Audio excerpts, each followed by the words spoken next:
ვარდების რევოლუციის ბნელი მხარე ამ სათაურით სტატიას Financial Times-ი აქვეყნებს. პოლიტიკური რისკების შეფასების საკონსულტაციო ორგანიზაცია Oxford Analytics-ის უფროსი ანალიტიკოსი მაიკლ ტეილორი ამბობს, რომ კორუფციის შემცირებაზე საუბრობს და ამბობს, რომ ქვეყანა ამ მხრივ ნდობას იმსახურებს, მაგრამ ეს სრული სურათი არ არის, ვიდრე სააკაშვილის ადმინისტრაციას აქებენ დაბალ დონეზე კორუფციასთან გამკლავების გამო.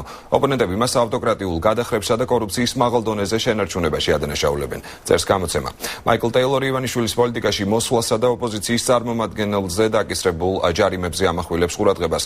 ოპონენტების მიმართ ასეთი უხეში ზომების მიღებით საქართველოს ძირს უთხრის სახელმწიფოს მხრიდან ნაკლები ჩარევის მომხრე. ინვესტიციებზე ორიენტირებულ ტექნოკრატული სახელმწიფოს იმიჯს კარგად არ გამოიყურება და გზავნილია, რომ საქართველოში ბიზნესის საკეთებლად კარგი მეგობრებია საჭირო, წერს ტეილორი. წერილის ავტორს მიაჩნია, რომ ბანკზე ზეწოლა უფრო სერიოზული პრობლემებიდან ყურადღების გადატანის საშუალებაა. სააკაშვილთან დაახლოებული ადამიანთა მცირე ჯგუფი ყველა დიდ ბიზნესს აკონტროლებს. საქართველოში ინვესტიციის დაბანდება მხოლოდ ამ ხალხთან ახლობლობითაა შესაძლებელი დასავლეთში. ისეთი წარმოდგენა აქვს თითქოს სააკაშვილმა კონკურენტული გარემო შექმნა, მაგრამ ეს მხოლოდ ილუზიაა, წერს ანალიტიკოსი.